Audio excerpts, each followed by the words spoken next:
ಇಂಥ ಸಮಯದಲ್ಲಿ ಇಷ್ಟೊಂದು ಕತ್ಲವಾಗಿ ನಾನು ಮನೆ ಬಿಟ್ಟು ಬಂದವಳಲ್ಲ. ನನಗೆ ಯಾಕೋ ತುಂಬಾ ಭಯ ಆಗ್ತದೆ ವಿಜಯ್. ಒಂದು ವೇಳೆ ಈ ದೃಶ್ಯ ನನ್ನ ಅಣ್ಣ ಏನಾದರೂ ಕಂಡರೆ? ಅದಕ್ಕೆ ನೀನು ಕೊಂಚ ಕೂಡ ಅಂಜಬೇಡ ಜ್ಯೋತಿ. ನಾನು ನಿನ್ನ ಮೇಲೆ ಮನಸ್ಸು ಮಾಡಿದ್ದೇನೆಂದ ಮೇಲೆ ಆಯ್ತು. ಆ ಅರಣ್ಯ ಬಂದು ಈ ಸಂಬಂಧ ಬೇಡ ಅಂದರು ನಾನು ಮಾತ್ರ ನಿನ್ನ ಖಂಡಿತ ಕೈ ಬಿಡುವುದಿಲ್ಲ, ಆಯ್ತೆ? ಅಂತೂ ನನ್ನ ಮೇಲೆ ಅಪಾರವಾದ ಪ್ರೀತಿನ ಇಟ್ಟುಕೊಂಡಿರಂತೆ ಅನಿಸ್ತದೆ ನೋಡ್ರಿ. ಒಂದು ವೇಳೆ ನಿಮ್ಮ ತಂದೆ ನಮ್ಮ ಅಣ್ಣಂದಿರು ಆಸ್ತಿ ಮೇಲೆ ಮೊದಲೇ ಜಗಳವಾಗಿದೆ. ನಮ್ಮಿಬ್ಬರ ಪ್ರೀತಿಗೆ ಒಪ್ಪಬಹುದೇ ನಿಮ್ಮ ತಂದೆಯವರು? ನೋಡು ಜ್ಯೋತಿ, ನಮ್ಮ ತಂದೆಯವರ ಹತ್ತಿರ ಈ ವಿಷಯದ ಬಗ್ಗೆ ನಾನು ಬಹಳಷ್ಟು ತಲೆ ಕೆಡಿಸಿಕೊಳ್ಳಲಾರೆ. ಏಕೆಂದರೆ ನನಗೂ ನಮ್ಮ ತಂದೆಗೂ ದಿನಾಲು ಫ್ಯಾಕ್ಟರಿಯ ಬಗ್ಗೆ ಮನೆಯಲ್ಲಿ ದಿನಾಲು ಕದನವಾಗುತ್ತಾ ಇರ್ತದೆ. ಆದರೆ ಈ ವಿಷಯವನ್ನು ಅವರ ಮುಂದೆ ಹೇಳಿದರೆ ಸ್ವಲ್ಪ ಕೋಪಿಸಿಕೊಳ್ಳಬಹುದು. ಅವರೇನೆಂದರೇನು, ಮದುವೆ ಆಗುವ ಗಂಡು ನಾನೇ ಧೈರ್ಯದಿಂದಿರುವಾಗ ನಿನಗೇಕೆ ಭಯ? ಹಾಗಾದ್ರೆ ಈ ವಿಷಯ ನನ್ನ ಅದ್ರಿಗೆ ನಾನು ನೇರವಾಗಿ ಹೇಳೋದು ನನ್ನ ಕೈಯಿಂದ ಖಂಡಿತ ಸಾಧ್ಯವಿಲ್ಲ. ಯಾಕಂದ್ರೆ ನನ್ನ ಅಣ್ಣ ಹುಲಿ ಅಂತವನು. ಈ ವಿಷಯ ನೀವೇ ಬಂದವರಿಗೆ ಒಪ್ಪಿಸಿದರೆ ಒಳ್ಳೇದಿರುತ್ತದೆ. ಓಕೆ ಜ್ಯೋತಿ, ನಾನೇ ಸ್ವತಃ ನಿಮ್ಮಣ್ಣ ಶಿವಣ್ಣನನ್ನು ಭೇಟಿಯಾಗಿ ನಿನ್ನ ಮದುವೆ ವಿಷಯದ ಬಗ್ಗೆ ಧಾರಾಳವಾಗಿ ಮಾತನಾಡುತ್ತೇನೆ. ಹಾಗೆ ಒಪ್ಪಿಗೆಯನ್ನು ಪಡೆಯುತ್ತೇನೆ. ನೀನು ಮಾತ್ರದ ಅಂಜದೆ ಧೈರ್ಯವಾಗಿರು. ಹಾ, ಹೋಗ್ಲಿ ಬಿಡು. ಊರು ಬಿಟ್ಟು ಬಹು ದೂರ ಬಂದಿದ್ದೇವೆ. ಏನಾದರೂ ವಿಶೇಷ ಕಾಣಿಕೆ ಕೊಡ್ತೀಯಾ? ಹೋಗಿಯಪ್ಪ. ನೋಡಿ, ಈ ದೃಶ್ಯವನ್ನು ಯಾರಾದ್ರೂ ಕಂಡರೆ? ನೋಡ್ಲಿ ಬಿಡು ಜ್ಯೋತಿ, ಪ್ರೇಮಿಗಳ ಪ್ರಯಾಣದಾಟ ಬಲು ಚಂದ ಅಂತಾರ. ತಮ್ಮ ಕೆಲಸಕ್ಕೆ ತಾವು ಹೊರಟು ಹೋಗುತ್ತಾರೆ. ಬಾನಲ್ಲಿ ಹಾರಾಡುವ ಹಕ್ಕಿಗಳಾಗಿ ನಾವು ಏಕೆ ಒಂದಾಗಿ ಈ ವನದಲ್ಲಿ ಹಾಡಿನಲ್ಲಿಯೇ ಬರೋದು? ಬಾ ಜ್ಯೋತಿ, ಈ ಪ್ರಿಯತಮನ ನಪ್ಪೆ ಆನಂದಿಸುವ ಸುಂದರಿ ನೀನಾಗು. ಈ ಪ್ರೇಮ ಲೋಕದಲ್ಲಿ ಕೂತ ಆ ಕೋಗಿಲೆಯಂತೆ ಹಾಡಿ ಹಾಡಬೇಕು ಅನ್ನೋದೇ ನಂದು ಆಸೆ. ನರ್ತಿಸುವ ನಾಟ್ಯ ಮಯೂರಿಯೇ, ನಿನ್ನ ಕೆಂದುಟಿಯ ಸವಿಜೇನು ತಾ ಚೆಲ್ಲುತ್ತಿರುವುದು ಈ ಧರೆಯಲ್ಲಿ.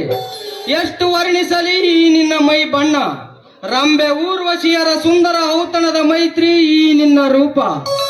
ವಿರಾದ ಬಾಧೆಯಲ್ಲಿ ನನ್ನನ್ನು ನೂಕಬೇಡ. ಬೇಗ ಬಂದು ಬಿಗಿದಪ್ಪು ನನ್ನ ರಾಣಿ. ಇದೆಲ್ಲ ಕೊಯ್ಯಪ್ಪು ಕವಿಗಳಂತೆ ವರ್ತಿಸುವುದು ಬೇಡ ಅಂತ ಅನಿಸ್ತದೆ. ನಿಜ ಜ್ಯೋತಿ, ನಮ್ಮ ಭಾರತದ ರಾಷ್ಟ್ರಗೀತೆಯನ್ನು ಬರೆದಿಟ್ಟು ಹೋದ ರವೀಂದ್ರನಾಥ್ ಟಾಗೋರರು ಸತ್ತು ಚಿರಶಾಂತಿ ಹೊಂದಿದರು ಕೂಡ ಅವರು ಬರೆದಿಟ್ಟು ಹೋದ ರಾಷ್ಟ್ರಗೀತೆ ಇಂದಿಗೂ ನಮ್ಮ ರಾಷ್ಟ್ರದ ನಾಂದಿಯಾಗೇ ಸಾಗಿದೆ. ಹೌದು ವಿಜಯ್, ನೋಡಿ, ನಾನು ಬಂದು ಬಹಳ ಹೊತ್ತಾಯ್ತು. ನಾನು ಬೇಗನೆ ಮನೆಗೆ ಹೋಗ್ಬೇಕು. ಯಾಕಂದ್ರೆ ನನ್ನ ಅಣ್ಣ ಇದೇ ಮಾರ್ಗವಾಗಿ ತೋಟಕ್ಕೆ ಹೋಗುತ್ತಾನೆ. ಅದಕ್ಕೆ ನಾನು ಬೇಗ ಹೋಗ್ಬೇಕು. ಮನೆಗೆ ಹೋಗೋದಕ್ಕೂ ಮುಂಚೆ ಈ ನಿನ್ನ ಮಧುರ ಕಂಠದಿಂದ ಒಂದು ಪ್ರೇಮ ಗೀತೆಯನ್ನು ಹಾಡು. ಆಯ್ತು, ನಿಮ್ಮ ಹೆಸರನ್ನೇ ಹಾಡುವೆ.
Baby